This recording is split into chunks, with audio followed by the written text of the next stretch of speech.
Look around you. Every single day, billions of people wake up and step into an invisible arena. You might think you're just heading to work, doing the standard 9 to 5, paying your bills, living life, right? But actually, you're a player in a brutal, completely rigged psychological experiment. So welcome to today's Explainer, where we're going to decode the master blueprint of the Millionaire Survival Game and help you master the financial psychology you absolutely need to win it. I really want you to ask yourself, are you playing a rigged game right now? Do you even realize that you might be surrounded by silent, invisible parasites? I'm talking about the mindless scrolling on your phone, those frictionless, one-click purchases that literally just drain your economic potential before it ever even gets a chance to compound and grow. Okay, let's dive into this. The Millionaire Survival Game is essentially this invisible economic arena. The grand prize? Absolute financial autonomy. But the penalty for losing? Well, it's a life sentence of economic anxiety, dependency, and basically trading your physical health for a paycheck. Think about it. Nearly 80% of workers are living paycheck to paycheck right now. That is the penalty. And the absolute craziest part? The rules of this game are never explicitly taught in schools. Because of that massive knowledge gap, the vast majority of players are actively, if unknowingly, defeating themselves every single day. So here's the map for our masterclass explainer today. We're covering 1. The invisible game. 2. The mirage of affordability. 3. Systemic financial blindness. 4. The single engine trap. 5. Asset versus liability confusion. And finishing up with 6. The redemption strategy.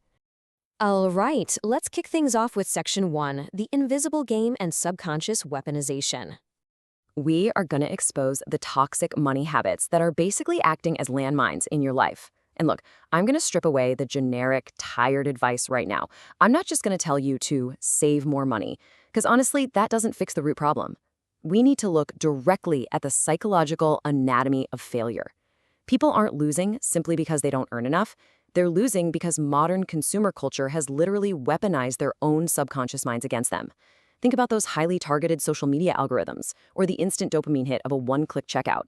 These are hidden, calculated forces designed to keep you running on an economic hamster wheel. They are silent financial parasites. Moving right along to Section 2, the mirage of affordability, the trap of monthly payments. And this brilliantly illustrates what is, without a doubt, the deadliest trap in modern economics. Only $99 a month. Man, the financial system absolutely loves this phrase. It tricks your brain into focusing on a tiny, harmless little micropayment, right? All the while, you don't even realize you just committed to a massive macro liability for the next 5 years. It deliberately and systematically fragments your perception of cost. It's a stark contrast when you look at how different groups think. How do 95% of people decide if they can afford something? Well, they look at their paycheck, look at the monthly payment, and if it doesn't bankrupt them today, they go, sure, I can afford it. They get sucked into lifestyle inflation on credit and just become permanent slaves to their cash flow. If their income stops for even 1 month, the whole illusion just collapses. But true wealth creators, they use a totally different metric. They know that if you have to rely on a payment plan, you mathematically cannot afford the item, period. True affordability follows the rule of 3. If you can't buy that item 3 times over in pure cash without denting your investment engine, you just can't afford it. Simple as that. Which brings us to Section 3, systemic financial blindness, or flying without instruments. This systemic blindness happens when you subconsciously avoid your financial reality simply because facing it causes immediate psychological pain. Millions of people treat their finances like a scary medical symptom that they just kind of hope will go away if they ignore it long enough. It's like, avoiding your banking app after a wild weekend, just crossing your fingers that the charges magically disappear. But in this game, blindness is fatal. Because you aren't looking, you develop these silent leaks, unused monthly subscriptions, emotional spending habits, hidden convenience fees. And you have to remember this golden rule.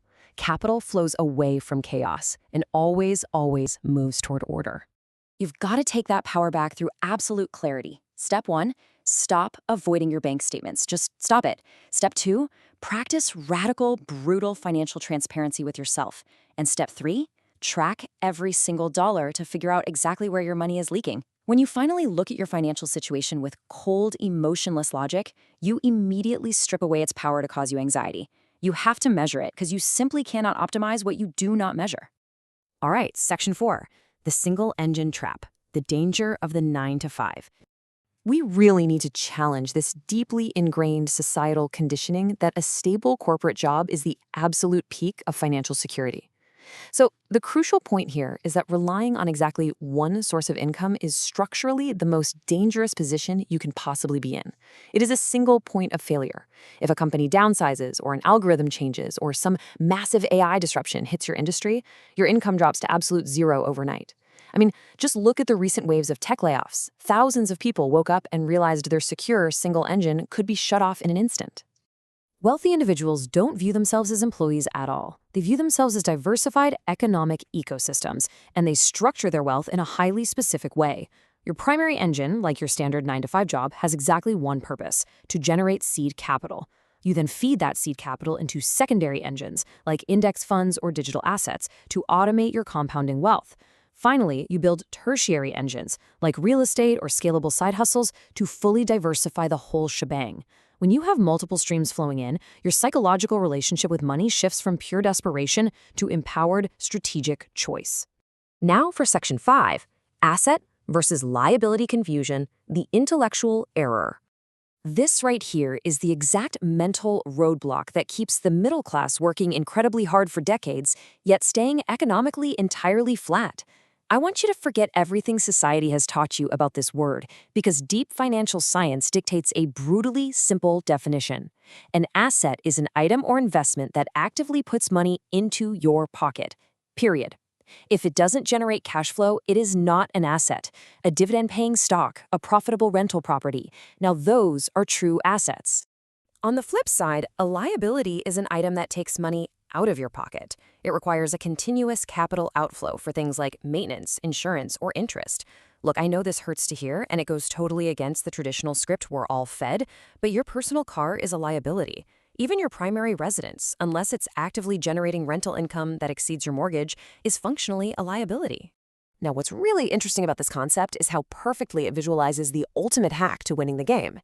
The middle-class trap is spending your entire life accumulating liabilities that are just masquerading as assets. But the wealth blueprint? Entirely different. The wealthy aggressively accumulate real, income-producing assets, and then they use that new cash flow to buy their luxuries. The secret is stupidly simple once you see it. Let your assets buy your toys. Finally, Section 6, the redemption strategy, rewriting your code. We have exposed the landmines. Now it's time to transition from being a passive player, getting beaten down by the system, to becoming the absolute master of your own economic destiny. To win, you must execute a total rewrite of your internal financial code. You've got to shift from a consumer mindset to a producer mindset. Think about it. A consumer looks at a brand new iPhone and asks, how can I buy this? A producer looks at that exact same iPhone and asks, how do I invest in the company that makes it? Or how can I use this tool to build a profitable business? Deciding to break out of this compliant, debt-heavy system isn't just a financial decision anymore. It is an act of absolute rebellion. Look at the staggering difference between the old code and the new code. The old code asks, how much does this cost per month?